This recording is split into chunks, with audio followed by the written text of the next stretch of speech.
here, do you feel that energy? Because I feel that energy. You know, we've been in this room together before. And we have celebrated in this room together before. And as we have a really big challenge ahead of us, we know, you've heard me say this before, but I'm going to say it again. It's easy right now to look around, to listen to the news, to talk to your friends, talk to your neighbors. It's easy to feel like this is really hard.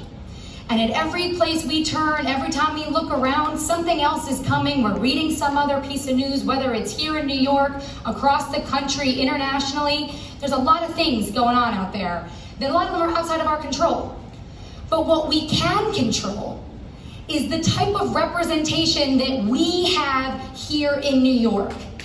What we can control is making sure that the people that we elect, the people that we send to do our work for us, to be our voice in the rooms where decisions are made, what we have the power to do is to make sure that those people represent our values, that they represent people.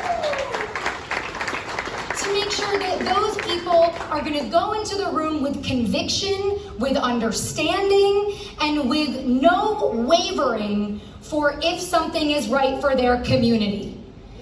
And we are seeing that play out starkly here in this special election, in our backyard. We are seeing the differences play out on Twitter.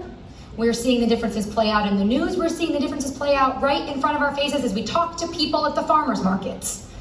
But we together, collectively, are going to send a signal to the rest of the country what it is that the Hudson Valley stands for.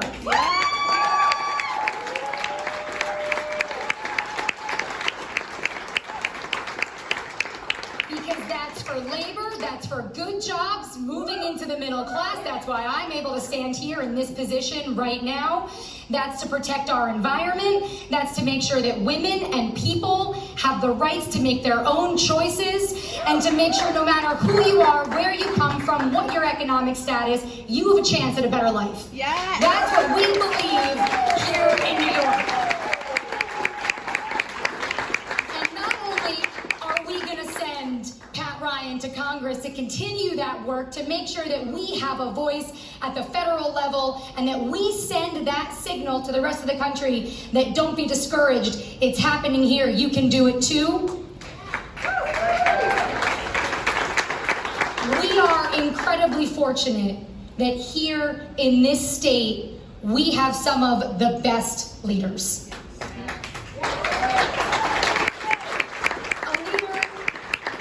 A leader is someone who doesn't just run for office to make hard decisions. A leader is someone who looks around, reaches down that pole, and brings someone up with them.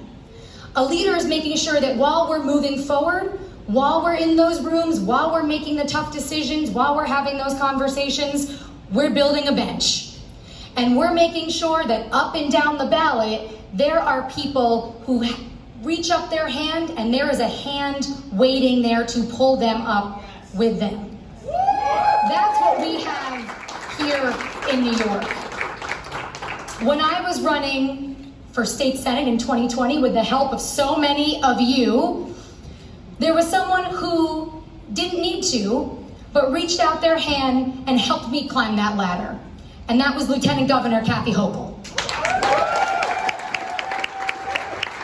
Across this state, Lieutenant Governor Kathy Hochul reached out and made sure that not only did we hold the majority in the New York State Senate, but we took a supermajority in the New York State Senate.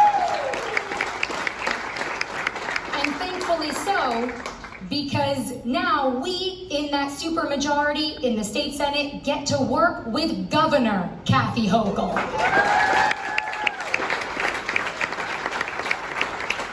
She is someone who fights for us. She's someone who believes in people. She's someone who believes in collaborative work. Let me tell you, it's a big difference working in a government body with collaborative work. And you can see that in the progress that we're making here in our state. And it all starts from the top. We are led by an incredible, giving, caring, it's important that our elected officials are caring woman here in New York State. And she is here again, in all places she could be across this state, supporting a lot of races and a lot of people doing a lot of work. She's choosing to spend her time tonight, Monday night, with us, because she knows that this special election is critical. She knows that the energy in this room is palpable, and she knows that together we can harness it and make a stand for the rest of the country.